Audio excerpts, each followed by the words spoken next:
Hola, bienvenidos a Entre Semana, donde vemos temas relevantes a la luz de la palabra de Dios.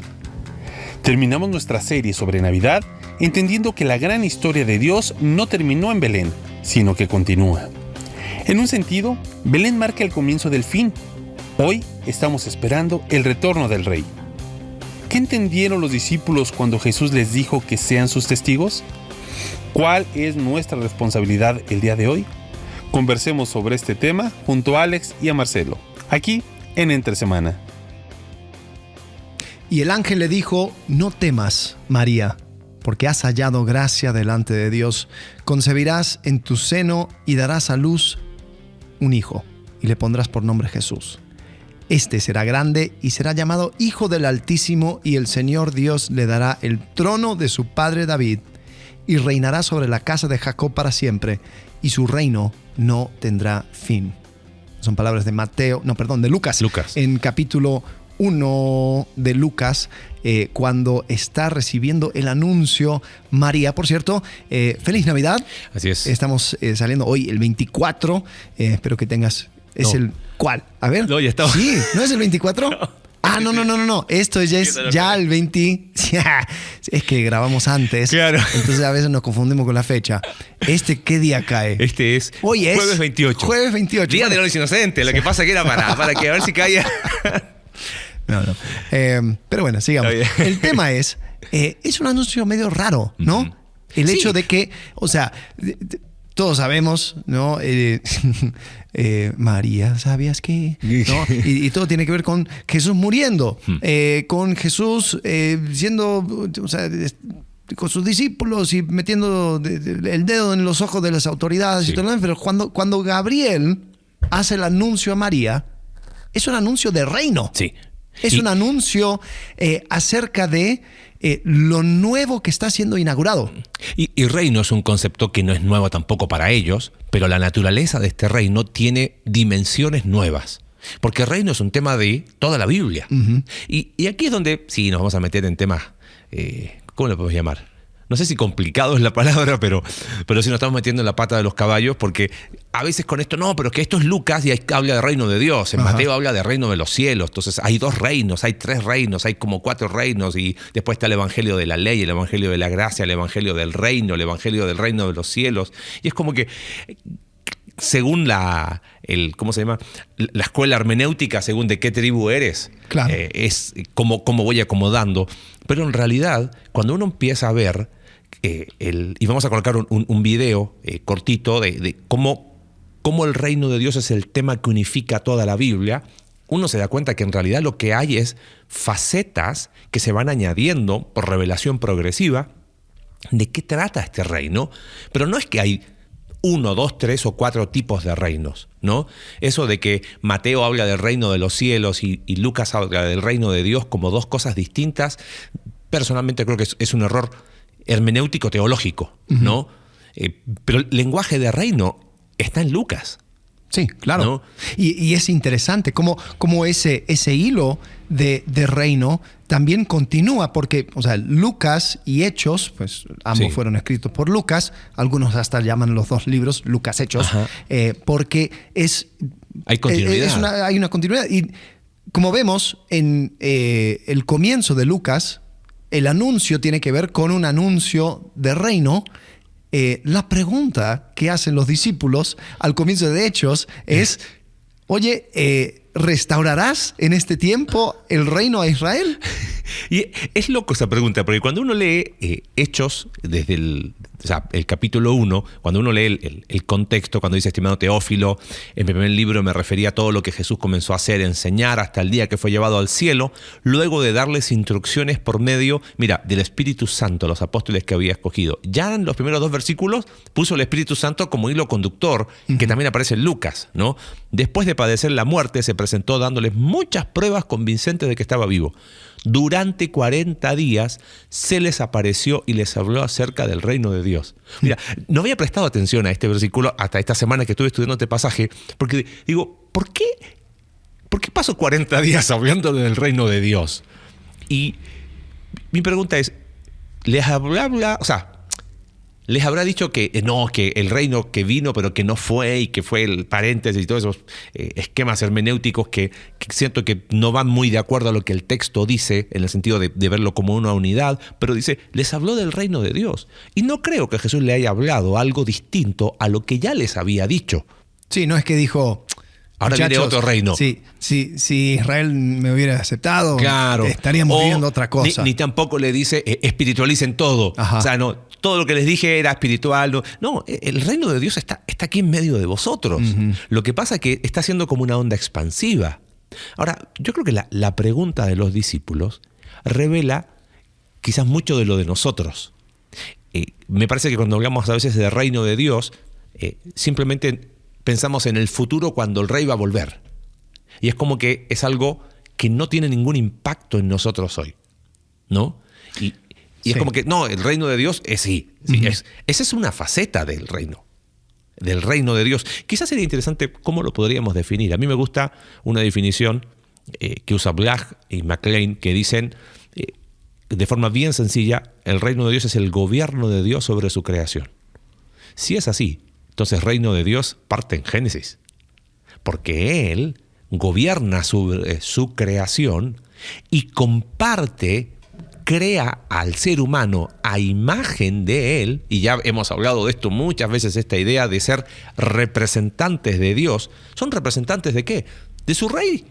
Entonces, Adán y Eva son los encargados, y esto es importante para conectarlo con Mateo 28 y con Hechos 1, son los encargados de extender el reino de Dios. O sea, no es someter, multiplíquense. O sea, tienen que extender el reino de Dios.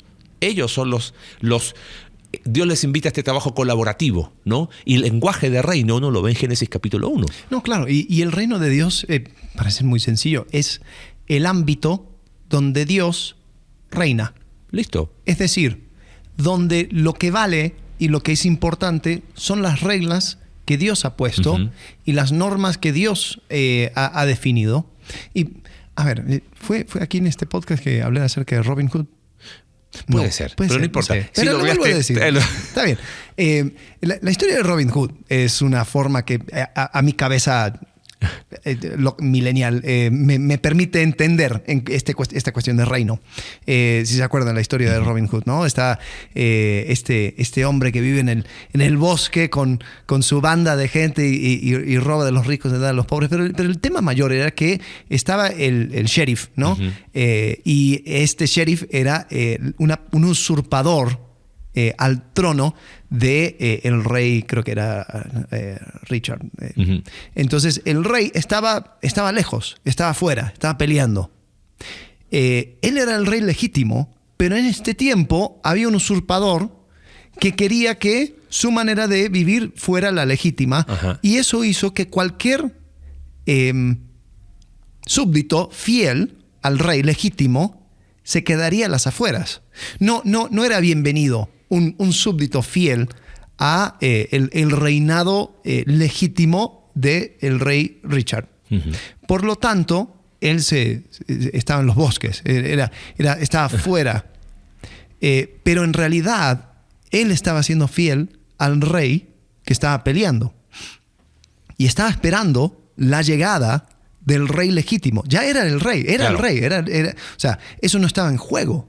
Pero la pregunta era, ¿y cuándo va a llegar este rey a establecer sobre toda la ciudad, todo el territorio, todo su reinado, o sea, aplicar su reinado? Entonces, lo que hacía Robin Hood era crear pequeños espacios uh-huh. donde se respetaba la ley del rey legítimo. Entonces, o sea, yo a veces, o sea, eso me ayuda a entender este tema de el reino de Dios, porque yo salgo de aquí y digo, ¿dónde está el reino de Dios? Claro. Yo veo corrupción, yo veo un montón de problemas. Sí, o sea, hay un usurpador que ya se le acabó su tiempo y está en sus últimos momentos. Uh-huh. Porque el rey legítimo está por venir. Sí. ¿No? Y creo que aún en Isaías está esa cuestión, en Isaías 52. Qué hermosos son sobre los montes los pies de los que traen buenas noticias, del que anuncia la paz, del que trae las buenas nuevas de gozo, que anuncia la salvación y dice a Sión, tu Dios reina. Entonces, o sea, ¿en qué momento comenzó a reinar? O sea, ¿en cuándo fue? Bueno, ganó la victoria. Claro. Entonces, al ganar la victoria, él ya es rey. Él ya, o sea, Jesús cuando resucita dice, toda autoridad me es dada. En los cielos y en la tierra. En los cielos siempre la tuvo, claro. Entonces, el reino de alguna manera se da por inaugurado y será establecido. Por eso esta cuestión del ya todavía no. Entonces, algunos son tan continuistas que dicen, no, el reino ya está, todo es espiritual, y desnaturalizan la parte terrenal de que el rey va a volver. Uh-huh. Y otros son tan literalistas que lo apuntan todo a futuro. Ajá. Cuando el reino de los cielos, Jesús, o sea, fíjate, ¿dónde está el rey de los judíos? Cuando preguntan los sabios de Oriente. Uh-huh. O sea, no está preguntando, ¿dónde está el rey? Ah, pero que no es rey. O sea, es rey, pero no. No, ¿dónde está el rey? Sí. Y punto. ¿No? Y lo estudiamos en la iglesia cuando hablamos de Mateo, todo el lenguaje de rey, o sea, lenguaje de reino. Y Lucas, como mencionaste recién en capítulo 1, habla del lenguaje de reino. Y el mismo autor, cuando llega al libro de Hechos, dice que estuvo 40 días hablando con ellos acerca del reino de Dios. Ahora, volviendo ahí, él les dice, mientras comía con ellos les ordena, no se alejen de Jerusalén, sino esperen la promesa del Padre de la cual les he hablado. O sea, es como... algo va a empezar ahora. Ustedes esperen el momento. Algo va a empezar. Yo ya se los dije. Juan bautizó con agua, pero dentro de pocos días ustedes serán bautizados con el Espíritu Santo. O sea, ya sabían que iba a venir la promesa del Espíritu Santo. Lo que faltaba era, bueno, ¿y para qué? Y ahí es donde añade Jesús. Entonces los que estaban reunidos con él preguntaron, Señor, ¿es ahora cuando vas a restablecer el reino de Israel? Y dicen, no les toca a ustedes conocer la hora ni el momento determinados por la autoridad misma del Padre, contestó Jesús. O sea, no, este no es su tema. Es interesante porque algunos dicen, bueno, Jesús no censuró a los discípulos. ¿Ves? Dios va a restablecer el reino de Israel y tienen un esquema teológico. Otros dicen, no, Jesús se enojó y les dijo, ¿cómo se les ocurre? Y cada uno interpreta otra vez según su trinchera ya establecida. El punto es que Jesús dice, hey, me parece que su perspectiva no está del todo ajustada, porque todavía siguen pensando en Israel cuando lo que ustedes van a empezar ahora es a ser testigos o personas que van a extender mi reino, pero fíjate dónde. Recibirán, cuando venga el Espíritu Santo sobre ustedes, recibirán poder y serán mis testigos. O sea, la consecuencia de recibir el Espíritu Santo es para ser testigos. Uh-huh. No es el Espíritu Santo por el Espíritu Santo. ¿Y testigos dónde? En Jerusalén, claro, el reino de Israel, en toda Judea, en Samaria. Bueno, espera, aquí en eso no me cuadró, ¿no? Y hasta los confines de la tierra. ¿Cómo?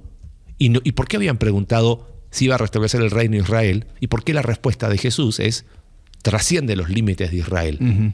¿No será que los discípulos quizás todavía seguían pensando con una perspectiva muy, ¿cómo sería? Restrictiva? Es como, sí, nosotros solamente, y el libro de Hechos lo demuestra. Uh-huh. ¿A quién le predicaban? Solo a judíos.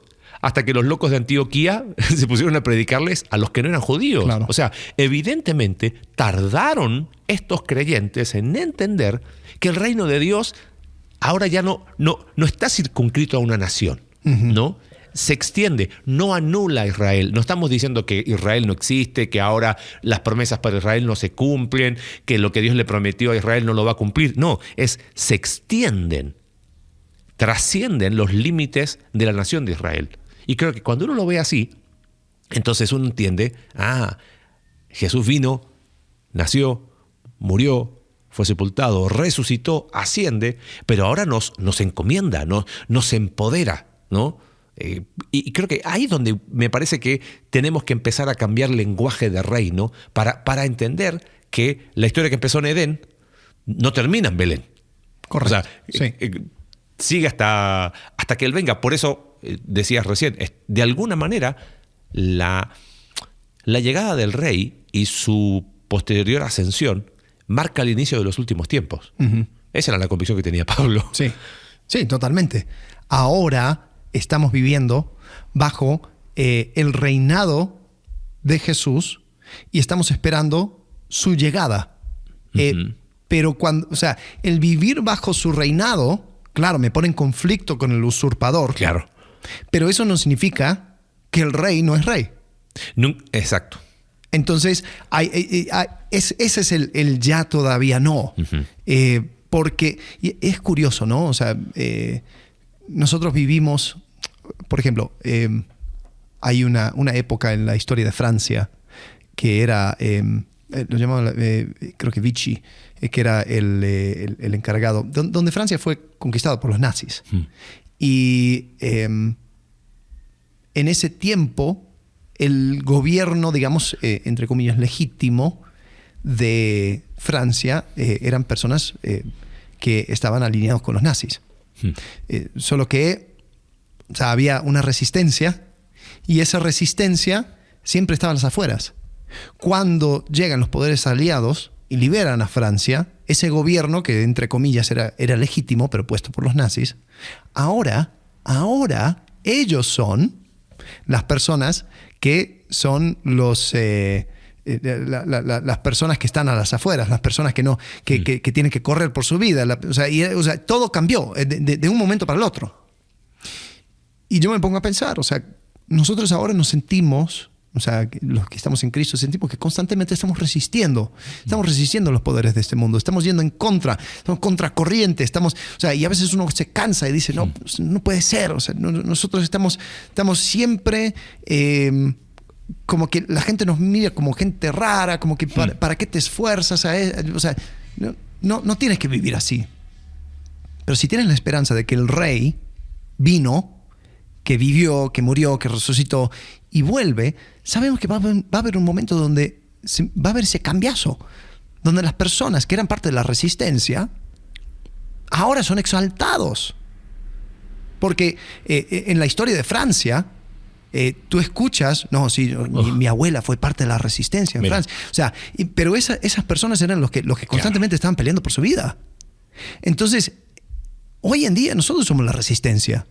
Nosotros somos los que están a las afueras de digamos, la sociedad.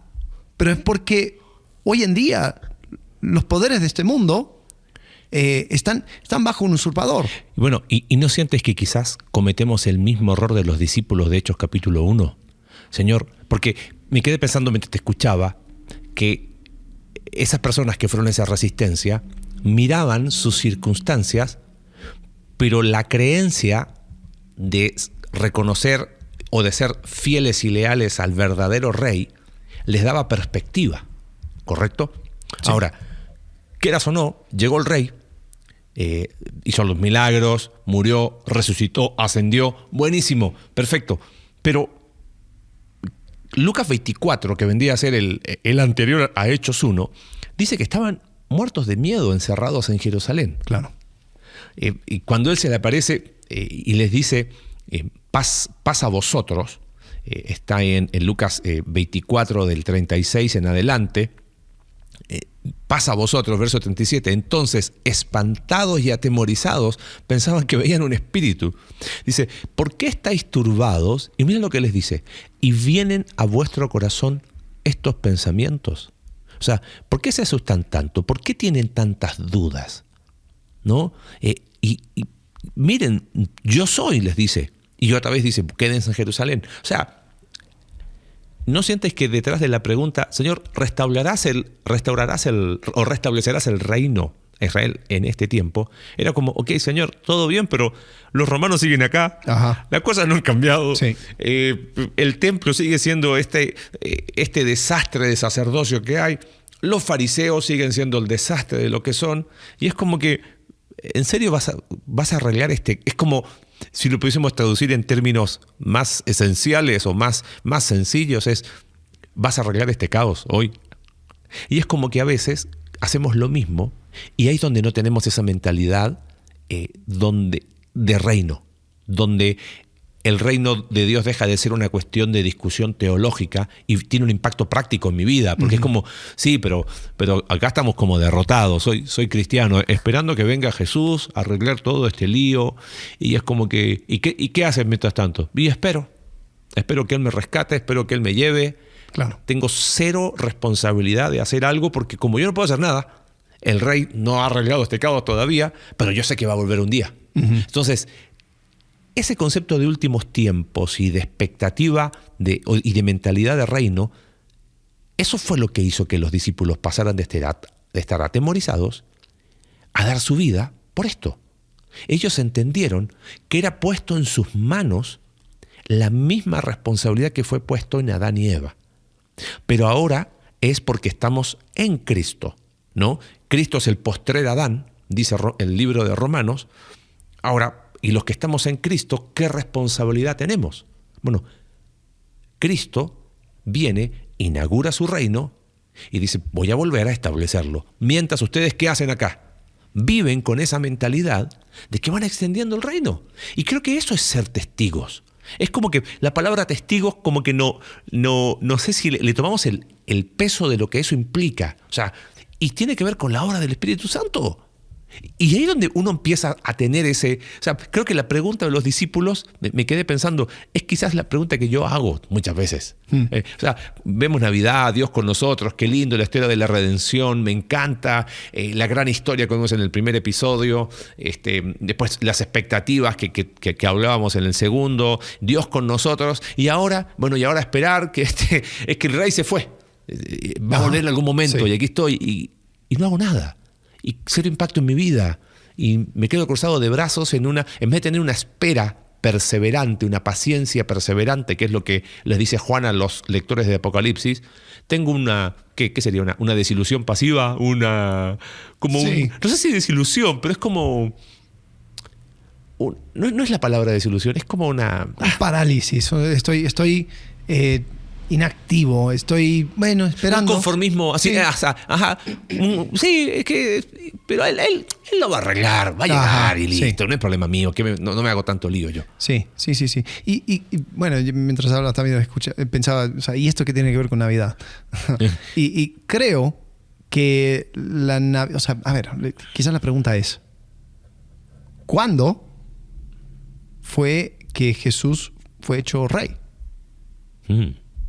Y es interesante, cuando llegan los sabios, en Mateo capítulo 2, los sacerdotes, dice versículo 2, capítulo 2, versículo 4, entonces el rey reunió a todos los principales sacerdotes y escribas del pueblo y averiguó de ellos dónde había de nacer el Cristo. Y ellos le dijeron, en Belén de Judea, porque así está escrito por el profeta, y tú, Belén, tierra de Judá, de ningún modo eres la más pequeña de entre los príncipes de Judá, porque de ti saldrá un gobernante que pastoreará a mi pueblo Israel.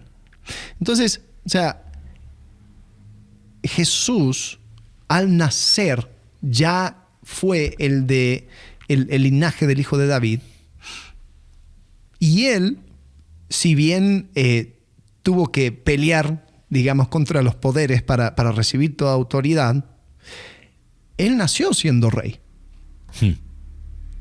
Y era el mensaje de Gabriel.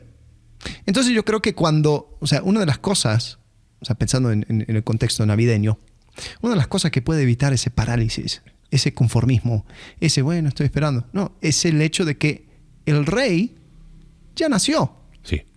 El rey vivió, el rey peleó y extendió su reinado a todo el mundo por medio de su muerte y resurrección. Y el rey va a regresar, pero eso no significa que nosotros no podemos ser parte de la resistencia hoy en día, sabiendo que nuestro rey legítimo vive y regresará. Sí. Entonces yo lo veo desde esa manera. Es como que tiene que ver con Navidad. Es que hay que sacar al niño del pesebre, por decirlo de alguna manera, ¿no? O sea, es como que nos quedamos a veces con una imagen muy... hay que arropar al niño y el niño, y es como que, espérame, la historia siguió. Correcto. Y cuando yo me siento quizás desalentado, desilusionado, frustrado y quizás pasivo porque dicen, estoy esperando que Cristo vuelva. La cosa es que Cristo ya vino y ya es rey. Entonces, la imagen del pesebre, es el título de hoy, fue el comienzo del fin. Claro. Ahí es donde comenzaron los últimos tiempos. Los últimos tiempos tienen que ver con el reinado de Jesucristo sobre esta tierra. Porque es Dios con nosotros. Sí. Se inicia. Entonces, al iniciarse el reino, estaba leo una expresión corta de cómo resumir quizás el Evangelio de Lucas con el libro de Hechos. Dios soberanamente lleva a cabo su plan salvador en la historia. Jesucristo es el agente y el Espíritu Santo es el instrumento de ese plan, y los discípulos continúan la obra de Jesús en el poder del Espíritu. O sea, es como que esta gran historia que hablábamos en el primer episodio no termina ahí. Sigue y se sigue escribiendo, y me parece que por ahí viene la idea de qué tiene que ver Navidad con esto. O sea, Navidad tiene que ser un impulso a, Señor, hasta que tú no vengas, tú sigues escribiendo tu historia y soy parte de eso. Señor, hasta que tú no vuelvas, mi responsabilidad es seguir no solamente fiel a ti en mi corazón o en mi mente, sino en mis hechos, en mi forma de vivir. Y como iglesia, ir extendiendo ese reino y decir, hey, nosotros reconocemos solo una lealtad, como lo fue en la iglesia primitiva. Entonces, lejos de ser una historia que simplemente recordamos o contemplamos una vez al año, debería ser una historia que constantemente nos inspire, porque la llegada del Mesías, la Navidad, es el ¿cómo le llamaste? El comienzo del fin, sí, ¿no? O sea, es como de ahora en más. Y cuando Pablo cachó eso, el tipo estaba loco. Decía, es más, por la necesidad que apremia, que todos sean como yo y van a venir y estamos en eso. Y él vivía como consciente de que Cristo iba a volver pronto. Eso cambió su forma de pensar. Lejos de la especulación de si había interpretado bien o mal las profecías, tiene que ver con la expectativa mesiánica. Yo vivo consciente de que cada día que pasa es un día más cerca del retorno del Rey. Y eso afecta. Sí. Y es interesante, ¿no? Porque uno puede mirar la venida de Jesús y ver todo el tiempo que ha pasado. O sea, porque como tú dices, ¿no? O sea, había esa expectativa de que en cualquier momento va a venir. Los de Jerusalén vendían todas sus cosas y lo ponían en los pies de los apóstoles, y había esa expectativa, ¿no?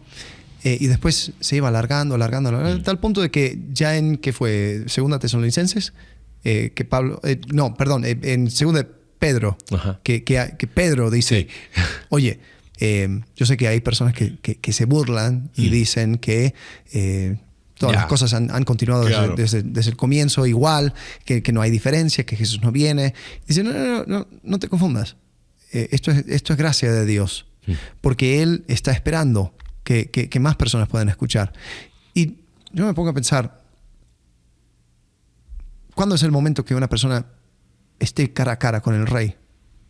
Sea por mi muerte o sea por su venida. Pues no dura más que mi propia vida, ¿qué? ¿80 años? O sea, eso es lo máximo que uno tenga que esperar para ver al Rey. Sí, va a haber un momento donde Él va a regresar, y los de esa generación pues van a tener que esperar menos. Pero nosotros, o sea, se acaba nuestra vida y ya estamos en presencia del Rey. Entonces, o sea, no lo veamos como algo que está como muy en el futuro, algo que nunca vamos a experimentar. Si tú pusiste tu fe en Jesucristo, pues solamente estás a distancia de tu propia vida. Porque al final de eso, ahí vas a estar en presencia del Rey. Y eso debería cambiar nuestra forma de pensar. Así que bueno, terminamos esta serie de navideña con una reflexión. Bueno, estamos ya, dijimos, por terminar año, pero creo que a mí me ayudó mucho a constantemente ir un poquito más allá, ¿no? Decíamos en el primer episodio que cuando llega Navidad viene la típica, y en redes sociales yo no celebro a, ¿cómo es? Santa Claus, ¿cómo es? Papá Noel, ¿cómo se le llama acá? Ya se me olvida. En Chile es Viejito Pascuero. Qué raro, es el nombre más raro que puede haber. En otro episodio contaremos, pero le dicen Viejito Pascuero. Y es como que nos hacemos los espirituales hablando en contra de algo que es simplemente una celebración humana, ¿no? Que sí es redimible, sí, no, ahí podemos, es otro tema, pero es como que nos hacemos los súper espirituales yendo a Belén. Nos hacemos los súper espirituales con el pesebre y el nacimiento. Y es como que personalmente esta serie ha sido un recordatorio de ir un poquito más allá. y de ver esto como algo mucho más grande que esa historia. Y quizás en vez de estar publicando en redes sociales que yo celebro a Jesús, no celebro la Navidad, creo que es la oportunidad de, Señor, por medio de la fe en tu Hijo, me das el privilegio de ser algo mucho más grande, de ser parte de algo mucho más grande. Los problemas se ven con otra perspectiva, los planes toman otro color y la vida toma aún un sabor distinto. Se disfruta con y saber que estamos invirtiendo a lo eterno y ver esto como esa gran historia, a mí personalmente me apasiona, y como que constantemente cuando voy estudiando y cuando voy enseñando, trato de cómo cuadra esto con esa gran historia, ¿no? ¿Cómo cuadra esto con esa narrativa mayor? Y eso creo que a mí personalmente me ha ayudado mucho a mantener el enfoque. Si ayudó a ti, espero que haya sido así. Ese es nuestro corazón con haber compartido esta serie navideña, y nos vemos el próximo año. Sí, wow, ya estamos hablando de 2024, no puede ser. Ya vamos a cumplir 3 años de entre semana. Ha sido increíble el viaje. Bueno, ahí vamos a compartir un poco más acerca de lo que eso significa. Pero sí, yo creo que si algo puedo rescatar de este tiempo, esta serie, es eso. O sea, la Navidad es una mirada a esa historia enorme. Y creo que cuando lo vemos así, incluso da la oportunidad de poder compartir con otros. Porque hay algo especial acerca de la Navidad, donde todo el mundo occidental, de cierta forma, dirige su atención hacia Jesucristo. Y sí, como tú dices, no termines con el pesebre. Pero si tú comienzas con el pesebre, tienes mucho espacio para empezar a contar esa historia y decir, hey, esto no comenzó con Belén, comenzó con Edén, y no termina con la cruz, sino que comienza y continúa, y eso es una mirada hacia el futuro.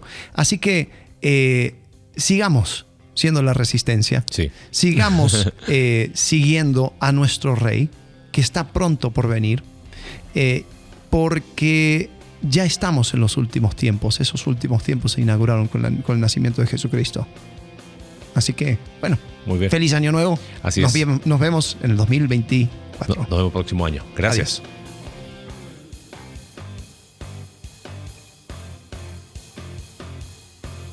Gracias por acompañarnos en un capítulo más de Entre Semana. Recuerda que puedes seguirnos a través de nuestra página web icv.mx/entresemana, y puedes enviarnos tus preguntas a entresemana@icv.mx y en Twitter @entresemanacv. Ayúdanos a difundir este contenido dejándonos tu valoración en tu aplicación de podcast favorita.